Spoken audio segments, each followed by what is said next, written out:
So over the last couple of classes, we've seen that the physical creation is often used as a type of the spiritual and vice versa on occasions, in fact. And we moved on to consider briefly this idea that humanity was in some ways one of the ultimate types. And we looked at one particular facet of humanity, the human heart. And I think we saw some fairly interesting and hopefully some spiritual insights or angles from the latest researches that's going on into the function and operation of the heart. Then last class we moved on to the much broader topic of human thought and emotion. And we saw that the popular Western view that thinking and feeling are two quite distinct and separate actions, we saw that that is not really something that's standing up to the latest research. And so we moved on to look at the interplay between one's emotional state and our apparent rational thought processes, as well as looking at the mind-body link. And as we delved into an apparent area of God's rationality, if you like, his objectivity, his righteousness, I hope we illustrated that the linkage between rational thought and emotion is part of God's makeup also, as we saw that righteousness is very clearly and very heavily tempered with mercy when God deals with humanity. And so, with the latest research showing that humans also are built in this way, that their apparent rationality is influenced by the emotions, perhaps we see another way in which man is in the image and likeness of God. Tonight we want to dig a bit deeper into this idea of emotions. And as we've intimated over the last couple of classes, what's really struck me from all the research I've done in preparation for these studies is how little is definitively known about the operation of the human mind, particularly as it has to do with emotions. We're getting lots and lots of data with things like functional magnetic resonance imaging, the fMRI as it's known as. We're getting detailed information about what's going on inside the brain when people are agitated, when they're firing, when they're happy, or when they're sad, when they're excited. We get insight into activity like increased brain flow. We're getting even some of the more sensitive research is showing things like the firing of synapses, the chemical reactions that are going on in the brain. But as you delve into the experts, you really don't get universal or even close to universal acceptance of what it all means. So we're going to spend a little bit of time digging into some of the key theories that surround this idea of human emotion. And I repeat again, this is not an area of my particular expertise. And so there may be more schools of thought than I unearth in my studies. I'm not sure, and the other thing that worries me a little bit, I'm not too sure there's too many spiritual insights from the first part of our class around the latest theories about emotion. But I think it does emphasise to me yet again the limits of human knowledge, an area we've discussed before, and it also highlights, as we'll hopefully see, the absolute complexity and wonder of the creation of humanity. And if we are but just a small reflection of God, it hopefully gives us an insight of how marvellous indeed he must be.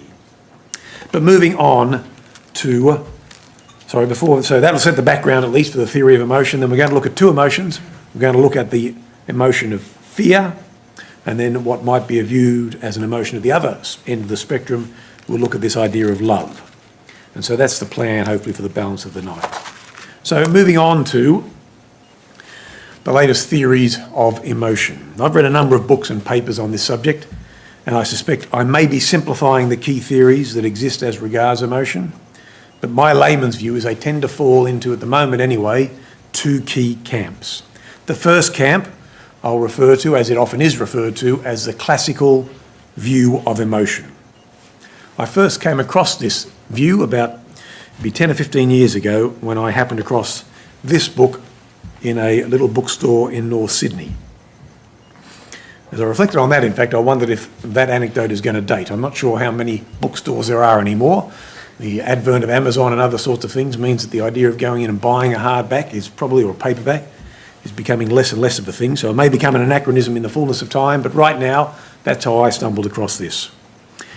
And as with most books on this subject, and certainly from all the reading I did, they see evolution at work in almost every emotion that goes on in our mind. And frankly, to give them credit where credit's due, they come up with some very, very imaginative ways of explaining the development of emotion as a result of evolution when it doesn't really seem to make a lot of sense. But we'll leave that to one side. One of the key foundations of this classical view is that there are a set of basic emotions that all humans have. There's a bit of a debate as to exactly how many they might be and what they might be, but we'll build our theory around Dylan Evans' book at least. He sees 6 basic emotions, and he classifies them as joy, sadness, anger, fear, surprise, and disgust. Now, it gets a little tricky as psychologists and psychiatrists and even philosophers start to debate, for example, what an emotion is versus what a mood might be. But this particular book, for example, talking about joy, it saw joy as an emotion, and as an emotion, it tends to be a slightly shorter duration issue. So one might, for example, feel joy when you look at a beautiful sunrise in the morning. As you turn away from said sunrise, that joy dissipates fairly quickly, but you may still be left with a mood of happiness that lasts for a period of a longer duration. And so, as I say, the way Dylan describes it, these emotions tend to be shorter, and I think this is in line with most psychological theories as well at the moment. A mood or a feeling can be longer and is not really the same as the emotion. Now, I need to stress that this is science's attempt to define something, and in doing this, science has not adopted a definition of joy that is consistent with God's word. Scripturally, joy is much more than a passing short-term emotion. Brother David Mansfield covered some of the biblical aspects of joy in our study weekend only 10 or so days ago. I'm not going to delve into that in any more detail, so I just want to stress this is the way science is defining these things. Now, basic emotions, under the classical theory of emotion, are contrasted to something they term as higher cognitive emotions, which the classical view would still say are universal across humanity, but they are subject to a little bit more cultural variation. So in other words, these emotions may vary a bit more from culture to culture. And love, as an example, as a kind of a case in point, one might argue in a traditional Chinese culture, the idea of love might be a little different to how we would experience it in, say, an Australian Western view of love. The other distinction is often drawn is that basic emotions tend to operate much more quickly. Fear, so the firing, if you will, of that flight or fight response, can happen in milliseconds. Whereas love or guilt would tend to take a bit more time to fire up in the body. There'd need to be a cognition that goes on in the brain, which then translates into a feeling. And so the view is these higher cognitive emotions might take a little bit longer than, say, the instantaneous almost or guttural reaction of fear. Although, for someone like myself that was raised in a traditional Catholic household, guilt is so well ingrained, I suspect it's close, at least in the Catholic system, to a basic emotion. But the other higher cognitive emotions that Dylan came up with include shame, embarrassment, pride, envy, and jealousy.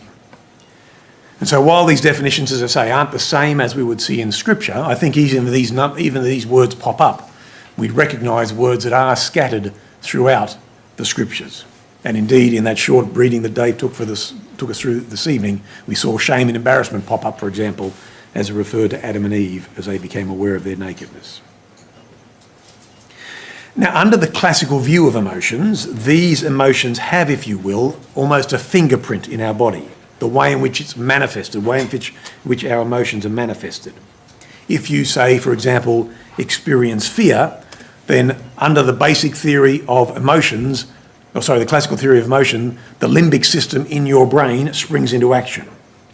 And a significant part of that is the amygdala, which I suspect you guys can't read. Right in the middle there in the red is the amygdala. And various other reactions may also follow, such as the production of adrenaline, elevation of the heart rate, increased blood pressure, etc. So that's a very brief recap, if you will, of the most commonly accepted by science view of classical view of emotions. And it posits that humans all have a number of universal emotions and that they manifest themselves in our body in a common or universal way. Now, in order to test that idea, this idea at least that emotions are universal, various experiments have been done. And from my reading, the most influential and indeed the most regularly cited experiment was conducted in the 60s by three psychologists by the name of Tompkins, Izzard and Ekman. These researchers organised for posed photographs such as these to be produced,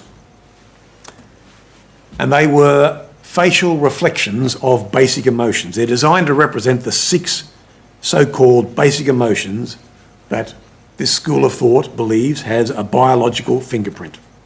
Working our way through that list, it's anger, I should be able to tell you without even looking at this, fear, disgust, surprise, happiness and sadness.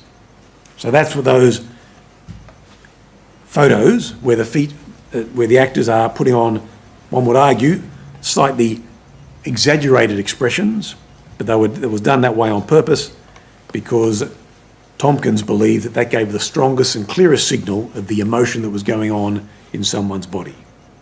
Now, using photos like these, Tompkins and his crew applied an experimental technique to study how well people recognised these emotions, or more precisely, how well the facial expression was viewed as an expression of the emotion. And hundreds of different, and I have come across quite a few of them, published experiments have used this method, and in the classical theory of emotion, it's still considered the gold standard today. So a test subject is given a card like this, and they said, which of the emotions do you think this represents? In this case, the answer's surprise. Or a slightly different version, they're given 2 photographs, and then people are told a story. And they said, based on the story I've told you, which of these 2 people were involved in that said story? So, be it a sad or a happy story, that would be the face that best matched the story. Now, using that method, scientists showed that people from all around the world could consistently match the same emotion words, translate obviously into the local language, but to those words to the posed faces. And in one famous study, Ekman actually flew to Papua New Guinea. He went to a people called the Foray people who'd had almost no contact with Western civilization, ran through these photos, did the test, and sure enough found that even these people had the same universal recognition of these basic emotions. And from this evidence, scientists concluded that emotion recognition is universal, no matter where you were born or where you grow up, and the only way expressions in their mind could be universally produced, i.e. the facial expressions could be a reliable diagnostic fingerprint of an emotion, is if that is indeed the case, if these emotions are universal. Now, by way of full disclosure, when I read this book about 15 years ago, I read a number of other books, and they all seem to support that same idea. And so as I read the book, I read about studies like this, I compared it what I could glean from the Bible on the topic at this stage. It seemed like as good a theory as any to explain emotions. To be fair, I didn't even realise there was a counter view based on my reading, but I suspect it's because it was largely the accepted view that it finds its way into so many different works. One example of a book that I did read that reinforced this idea, the idea that the mind, or the way humans tick and the way their emotions work, is that their thought processes or their emotions are marked by, as I say, certain fingerprints. Certain parts of the brain are involved in planning, other parts in memory, others in experiencing emotions like fear. But one such book that reinforced this view is by a famous neuroscientist by the name of Antonio Damasio. So it's a book entitled Descartes' Error. It harks back to the last class when we talked about the way in which Descartes had posited the view that the mind and the body were separate. But Damasio, and as I say, a lot of modern science says that's not a supportable view anymore. And this book, I've got to say, it sticks in my memory because it's full of fascinating case histories. In years gone by, before the advent of things like fMRI, it was very hard to do research into brain activity, and often the way it was done was by considering people who'd suffered brain damage. And one particular case that does stick in my mind is the case of a fairly famous railway worker in the US. And I'm talking back in the era of kind of chain gangs when rail tracks were hammered into the ground. This particular rail worker was involved in a horrendous accident in which a rail spike embedded itself in his skull. And the rail spike was removed. The guy apparently was driven into his frontal lobe. The guy, despite that, had it removed and basically recovered. And he seemed to recover to be perfectly well, other than he seemed to lose all capacity to plan. And Damasio, in fact, in his book, goes on to quote lots of other cases of people who had similar brain injuries that displayed the same symptoms. And in more recent times, things like fMRI have been used to show that that section of the frontal lobe that was damaged in this particular case is involved very regularly in mental planning exercises. And so as you go through the book, there are a plethora of different cases of people who have different damage to different parts of their brain, and from which they conclude that that particular human brains are wired in such a way that our brain, depending on where we're at, depending on which particular emotion or thought process we're having, certain parts of our brain are firing up. And so my read of classical theory of emotion is that we're all individuals, but our brain function operates in quite an homogeneous way. But as I prepared these classes, I discovered there is a growing dissension in the ranks of science that don't believe things are quite as neatly bundled as that. And so if we consider that facial recognition issue that argues for everyone having the same basic emotion, one researcher puts forward a counter view, and in support of that counter view, she pops up this particular photo and asks people, what is that person experiencing? Any thoughts from the audience, muffled through the masks? Pain is one option. Presented with the 6 basic emotions, the normal response was fear. And indeed, sometimes it goes so far as even terror. Dr. Barrett is the person concerned. She wrote a book entitled How Emotions Are Made. And she says, as I say, the common response was fear or temper, but she is of the view that the classical view is far overly simplistic, and indeed, the classical view is not fully supported by the data. And so when you pan out and see the entire picture, it's a picture of Serena Williams winning the US Open. And presented with that, people's perception of the face changes. What they see in that face is exultation, joy, a sense of completion, or even a sense of relief. In some ways, almost the opposite of terror, pain, or fear. And Dr. Barrett argues that the problem with the classic view is it is just too simple. The human body is far more complex than that, and there isn't just a simple fingerprint type emotion. And the book goes on to show there's a huge variation in how people experience emotion. She loves pointing out counter cases. Apparently, the US airport security system has invested something close to $1 billion trying to recognise facial characteristics in order to try and identify who might or might not be a terrorist or planning something untoward for a plane. And Dr. Barrett takes great pleasure in showing it's $1 billion they've thrown down the drain because it went nowhere. And she goes on to highlight that even fMRIs don't give the impression of a universal norm. There's some commonality, but there's far from a universal norm. And she quotes one fascinating example that challenges a very accepted view, and that is that fear is driven by the limbic system. There's a lot of research that indicates that fear is driven by the limbic system, and particularly, as I said, the amygdala has an important part to play in that fight or flight response. That theory dates back to the 1930s, where a couple of scientists apparently removed the temporal lobes of rhesus monkeys, and in doing so discovered that all of a sudden these monkeys were no longer scared of things like snakes and other large monkeys that they normally would have been scared of. And so they posited the theory that certainly for monkeys, the amygdala was either the seat of or central to the idea of the human emotion of fear. And not long after that experiment, scientists began studying humans with amygdala damage to see if those patients also experienced and perceived fear. And the most intensely studied case, once again I could discover in my research, was a case of a woman known as SM. You can do research on her just by Googling those letters, SM and fear studies. She's afflicted with a genetic disease which is known as Urbach-Vita disease, and it's a disease that normally afflicts someone during childhood and adolescence. It's a very rare disease. It was discovered about 100 years ago, and in 100 years there have been 400 cases discovered globally, so it's a very rare disease. It seems to deposit calcium in some way, shape or form in the amygdala and just stops it working. Overall, this person, SM, was and still is mentally healthy. She's of normal intelligence, but her relationship with fear is quite unusual, and they did lots of experiments about it. They showed her horror movies like The Shining or The Silence of the Lamb.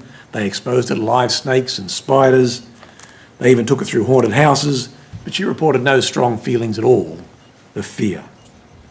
She was shown those wide-eyed photos that we looked at previously and had real difficulty identifying them as fearful. She experienced and perceived other emotions normally. In what seemed to be a particularly cruel, to me anyway, technique, they tried to teach her fear by a procedure apparently that's commonly known as fear learning. They show her a scary picture and then blast a boat horn in her ear at 100 decibels to try and startle her. And that's meant to trigger her fear response. And at the same time as doing that, they also measure her skin conductance, and that's also by scientists viewed as a measure of people's fear related to amygdala activity. And then after doing that lots and lots of times, they then just show the picture alone and measured her response. And people who have an intact amygdala would have learned to associate the picture with a loud noise and then fear or respond. But in her particular case, SM's particular case, there was no response at all. Skin conductance didn't increase. And the experimenters concluded that she was incapable of learning fear. Overall, she seemed fearless. And it seemed to reinforce the idea that the amygdala was the reason for this. And so scientists concluded you needed a functioning amygdala if you were going to experience fear. But then a funny thing happened. Scientists discovered that SM could see fear in body posture.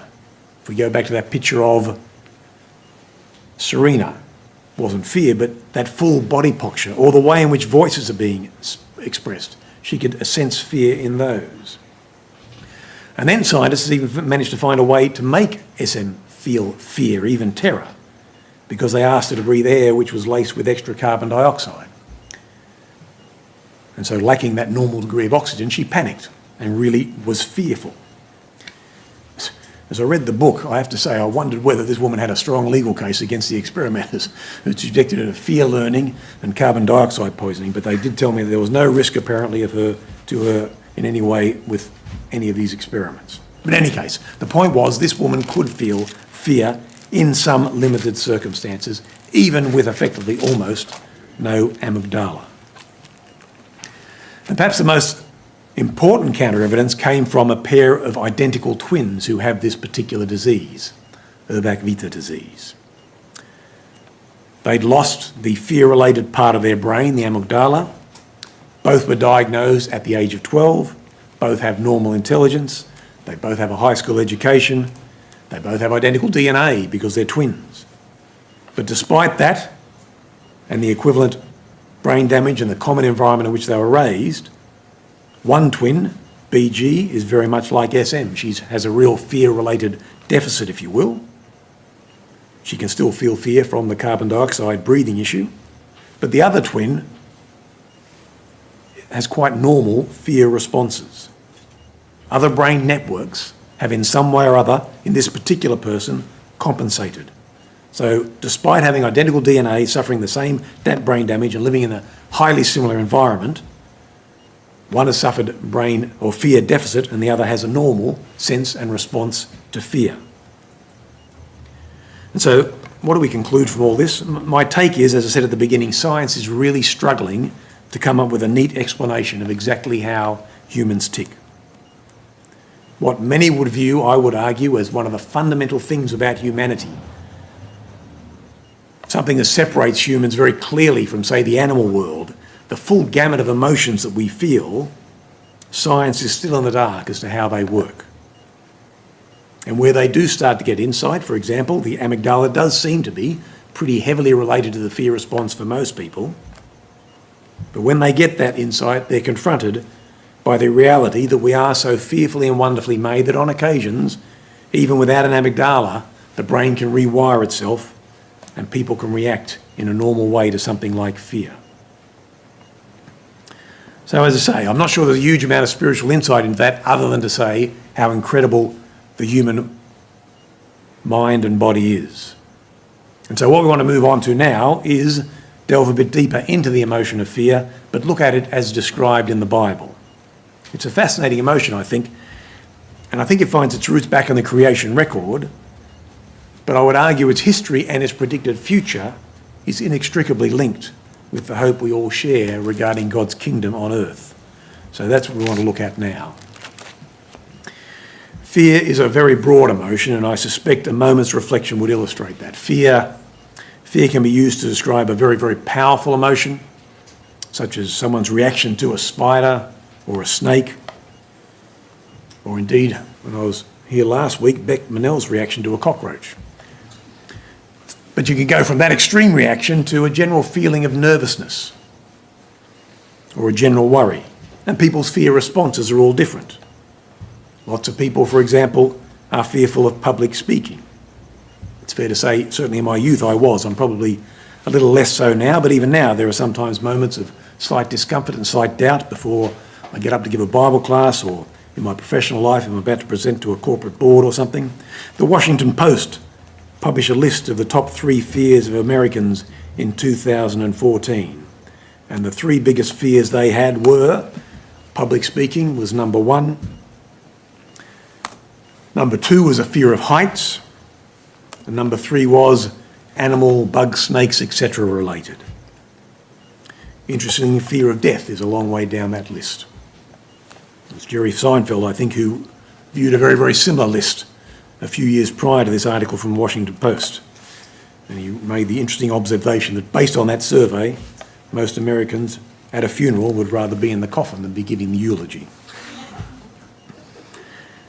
I suspect, in all honesty, if that survey was taken today, fear of death would be higher up the list. I think it's probably lower down the list because in the modern Western world it's a very rare thing, and it normally happens at a much later stage of life.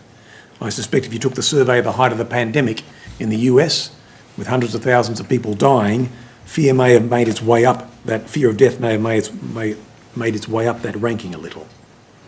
However, the point we're trying to make is fear covers the full gamut of emotion, from terror to mild discomfort, from a phobia, something you just cannot face, through to a general feeling of unease. And that's reflected, I would argue, in the Bible, by the dozens of different words that are translated fear. In the Old Testament, for example, the following words are, and this is just a small sample, are translated fear or afraid. And I've used the AV as the basis for those words. The first one there is ragaz. It's a primitive root which means to quiver. And so it is often associated with any violent emotion, but often associated with fear. And it talks of fear that translates itself into a quivering as one shakes with fear. Another one is the word ger. It's a primitive root which properly means just to turn aside from or turn away from something or sojourn somewhere. But because of that idea of turning away, it has this concept of shrinking back. And so it's translated fear about 10 times in the Old Testament. So it's a fear that causes one to shrink back or away from something. Probably not quite as same an emotion as shaking uncontrollably, which seems to be implied by the first word. But fear nonetheless. A related word to this is the word zahal, which is a primitive root which means to crawl. It's often translated in this definition of crawling, not often, but occasionally translated as a worm or a snake to give this idea of crawling. But the implication is it's a fear that's felt so strongly you're crawling away from it. And there's another word, bayat, which means to terrify and to startle. It talks about a sudden fear. And so by implication, It's a fear in contrast to some of the others, which may well be as a result of thinking about something in detail. This is a sudden response. Something overtakes you quickly, and is often translated terror to pick up that very idea. In fact, that's to say, there are about 12 different words that are translated as fear or afraid, and some of these words find their roots in the idea of being prostrate before someone, so fearful you fall on your face before someone. Being agitated and troubled, the idea of being stirred up, is also translated as fear or dreading something. And so to say, our human experience shows that fear is a broad-ranging emotion, and the biblical definitions of fear and the different words that are used to describe it, I think also pick up that there are lots of nuances to the idea of fear. But the word we want to focus on particularly is the Hebrew word yareh. It's a primitive root, it means to fear, and by association also goes on to mean potentially to revere or respect someone.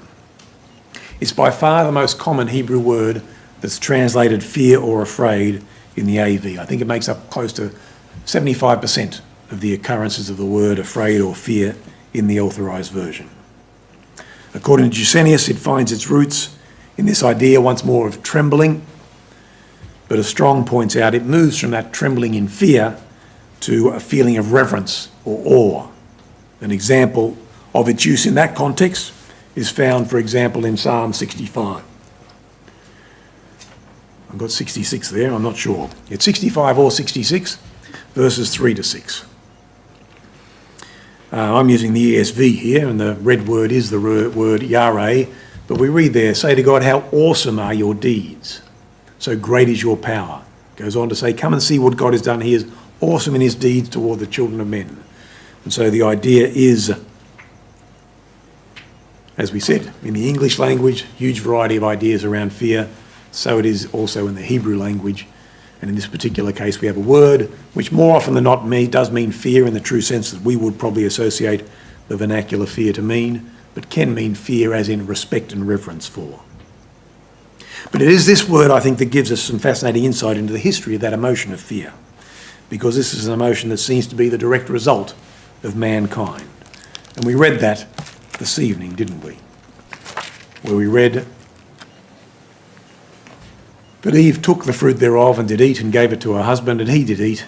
And the eyes of them were both opened, and they knew they were naked. They sewed fig leaves together, and they made themselves aprons. And the Lord God called unto Adam and said, where art thou? And he said, I heard thy voice in the garden, and I was afraid, because I was naked, and I hid myself.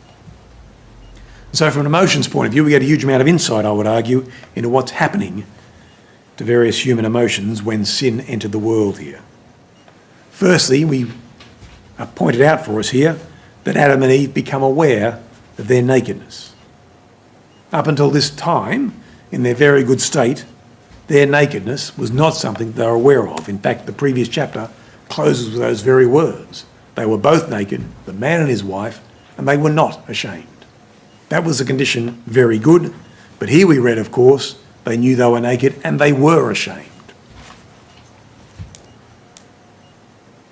And so I think we're justified in concluding that this embarrassment or shame is an emotion that emerges as a result of sin entering the world.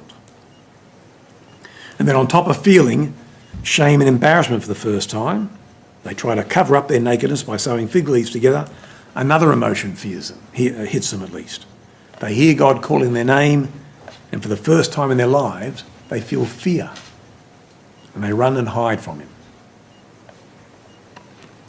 It's a little hard to imagine how they felt. I mean, we from childhood learn about fear. From the positive fear that a parent tries to instill in us against, say, fire, to stop us from being burnt. Hopefully that morphs into more of just a careful respect for an open flame.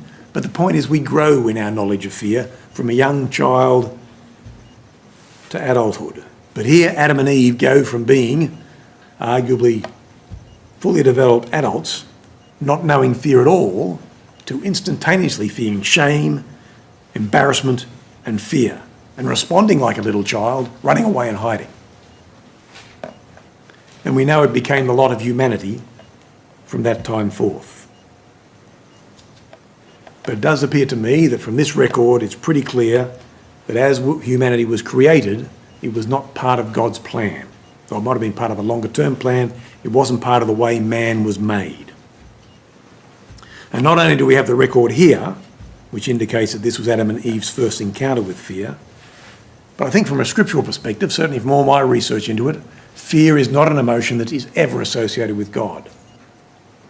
And I accept this is a weaker argument because we're not clones of God, we're just made in his image. But to the extent that we were in the very good state, made in the image of likeness of God, and God does not fear, then there might be an argument to say, for that reason, when Adam and Eve were first made, they also didn't fear. But we know when sin entered the world, they did fear. And our own experience and the Bible clearly support this view. We read throughout the scriptures, Abraham and Sarah are referred to on a couple of occasions as fearing. I've got a couple of references up there. Isaac feared, in this case, the men of Gerar. We know that Jacob feared. In this case, it's the awakening from his dream when the ladder from earth to heaven responded. Moses feared when knowledge of his smiting the Egyptian became known. Samuel was scared to tell Eli his vision from God regarding the judgment that was about to come upon Eli's house. David feared Achish, the king of Gath. David, the man after God's own heart, feared. The apostles feared in the boat as they were being buffeted by the storm. An interesting topic I am still trying to come to grips with is Christ's relationship with fear. But I haven't bottomed that topic yet, so we might make that a topic for a further consideration.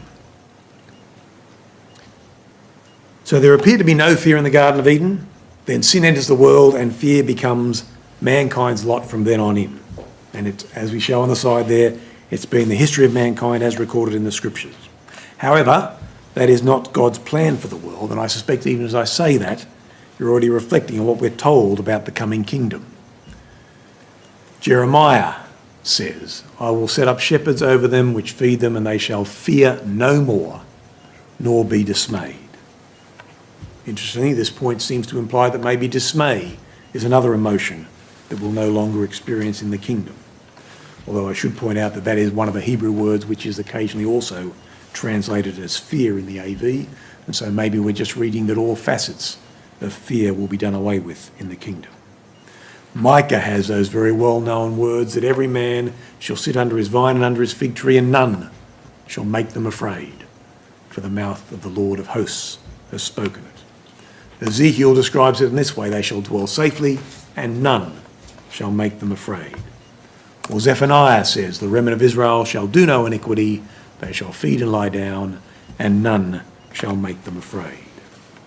And so, as we mentioned in the previous slide, I think we're left to conclude that God's original plan did not include fear. There was no fear in the Garden of Eden as it was designed. Sin entered the world, and with it came fear. But as we consider these quotes and others, I think we're left to conclude that fear will be a thing of the past when the kingdom is established and the very good state of Eden is reinstituted. And 1 John, I think, gives us a little insight into how that will happen. We read in 1 John, herein is our love made perfect, that we may have boldness in the day of judgment. Because as he is, so are we in this world. There is no fear in love. The perfect love casts out fear. So in the context of the day of judgment, John says perfect love will cast out fear. God, who we've already considered is love, will fill the earth with that perfect love, and there will be no room for fear anymore. I do just want to stress, I came across one quote which undermined this absolutely brilliant theory. It's Jeremiah 32 verse 40, and in that quote it makes it clear the fear of the Lord will still be a thing in the kingdom. And so Yareh, that Hebrew word, will not disappear, but it'll be Yareh in the context of reverence and awe for an almighty creator, as opposed to the innate feelings of fear that we all have. They will be replaced or cast aside because of the perfect love that God will shed upon the world. Anyway, that's the theory I've come up with, and I'll be happy to talk about that after the class. I think it's a theory supported by Scripture. And that brings us to the last emotion we want to look at, namely love.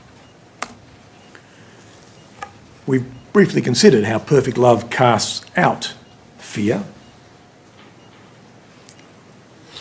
That was an emotion that we've seen was a direct result of sin, not part of God's original plan. In contrast to that, I think there's a strong argument for saying that love is one of the key, if not the key messages of the Scriptures. Just reflect on a few of the things that I have been reflecting on over the last few weeks. Jesus asked the question, what is the greatest commandment? What's his response? You shall love the Lord your God with all your heart, soul and mind. That's the first, that's the greatest commandment. Second, like to it, you will love your neighbour. On those two commandments hang all the law and the prophets. Love is the foundation of all the law and the prophets. And it's central, of course, to salvation, isn't it? I don't think anyone would argue with the fact that Jesus Christ is the basis of our salvation. And what do we read of his saving work? God so loved the world that he gave his only begotten Son, that whoever believed on him should not perish but have everlasting life. And Paul pretty much reinforces the same idea. For scarcely for a righteous man will one die. Perhaps for a good man some would dare to die. But God commends his love to us in that while we were yet sinners, Christ died for us. Christ's death for us is an act of love. And what was Jesus teaching his disciples just before he gave his life for them? We read of it in John's Gospel. A new commandment I give to you. Love one another. As I have loved you, love one another. By this men will know if you're my disciples, if you love one another. And of course we considered in our last class, but there's that wonderful dissertation on love in 1 John. Let us love one another, for love is from God. Whoever loves has been born of God and knows God. Anyone who does not love does not know God, because God is love. Now, I'm clearly not saying that just the emotion of love is enough to be saved. If you truly love someone, you get to know them. You want to spend time with them. You want to learn more about them. You want to please them. You want to give joy to them. And that, of course, is only possible with God by reading the word he has left with us, getting us to understand and getting to know better. The entire purpose of these classes is to try and get us to know God better. And I hope it's a given, therefore, that we need that foundation. But even with that given, I don't think we can overplay how important love is in our relationship with God. As John says there, if you do not love, you don't know God. That's a pretty strong statement. Without love, doesn't matter what academic knowledge you've got, you don't know God. Now, there's much more to this topic. There are different words translated as love, and I suspect many of us are familiar with, particularly the New Testament, the idea of phileo, which is a natural, tender affection, versus agape, which is a self-sacrificing love, which seeks the welfare of others, which is a love that's used in quotes like the ones we've been considering.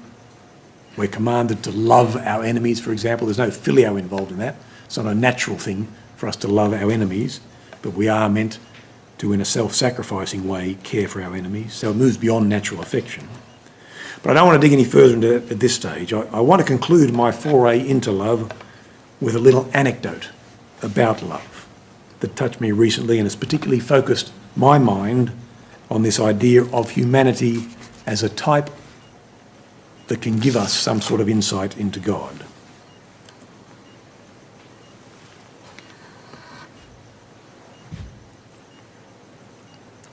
I have to say I've had a pretty average month as far as dental procedures go. And I accept up front that's a very unusual way to start a story about love.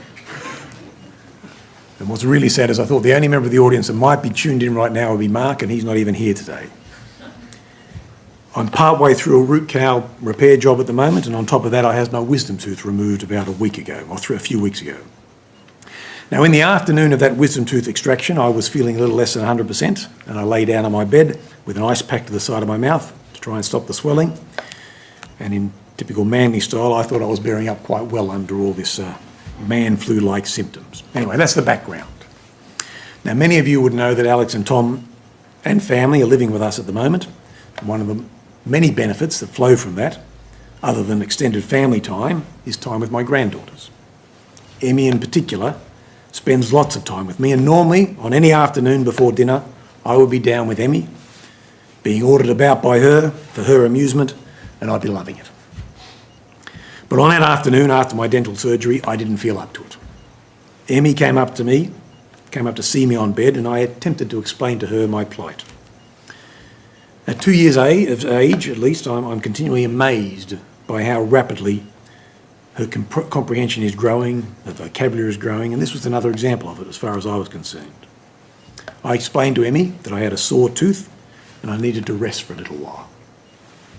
I could see her processing this, and it dawned on me. Here I was talking to a child who spent half a life teething, and she probably knew more about teeth pain than I did. But she processed this information, and I could see she understood, and without a moment's hesitation, she reached up and she grabbed the dummy, that which has given her great relief during her teething process, and she offered it to me for my sore tooth. And I remember thinking, what a selfless act for a 2-year-old. Now, I'm under no illusions. She's going through 2-year-old tantrums too, so I'm not saying she's perfect. But in this particular case, I was flabbergasted and I was touched by how much she was trying to show care for me. I clearly recall being filled with feelings of love for my granddaughter. It's a bit of a cliche, but my heart was overflowing with the emotion of this simple, selfless act. And getting back to the premises of our studies, we are made in the image and likeness of God.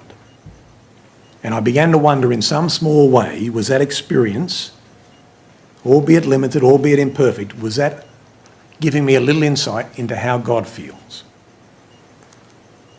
I began to wonder whether the feelings of joy, the feelings of love that I was having, my heart overflowing with feelings for my granddaughter, were giving me a little bit of an insight into how God feels when his children display, for example, a selfless act of care for someone in need. Do our emotions reflect how such an action affects God? And there's strong scriptural reasons for believing this is the case, isn't there? We know in Luke's Gospel that there is joy in heaven if one sinner repents. Joy in the presence of the angels of God over one sinner's repentance. Now, I suspect, like you, brothers and sisters, I knew these words, but I hadn't linked them, I don't think, to the feelings of God. If I'm honest, I think I'm a person that tends to dwell a little on my failings before God. I don't want to in any way underplay the importance of recognising, accepting, being cognizant of our failings and striving to try and repent from them and overcome them. But I think if we focus on them too much, we do ourselves a disservice. If that's our primary focus, it often can be very hard to be encouraged by that. But as I reflected on my feelings at Emmy's actions and on quotes like this one that show that acts of repentance cause great joy in heaven, I remember being incredibly encouraged by this. Encouraged by the thought that, albeit imperfect, my occasional selfless act, my occasional work of a godly service might be in some small way causing a similar emotion of joy and pleasure in God that I experience with Emmy. I don't want to in any way imply I'm earning salvation, but our actions cause God joy. And perhaps we get a little insight into this joy and into the love he feels for us by the love that we feel also. I'm still processing this, brothers and sisters, and I'm very happy to talk further about it after class, but that's the final thought that I'd like to leave with you on love. And that brings us to the conclusion of our studies around this theme of why have you made me thus? I hope it's been of some value. As I told a few people, the studies have not really developed as I expected them to when I started this a year or so ago, but I've been touched, I have to say, by one theme, and that is how fearfully and wonderfully made we are, and by the many parallels that exist between us and our Creator. Imperfect and marred by sin, but still parallels that hopefully give us more insight into and give us a better chance of knowing our God and his Son, which we know is the basis of our salvation. Thanks.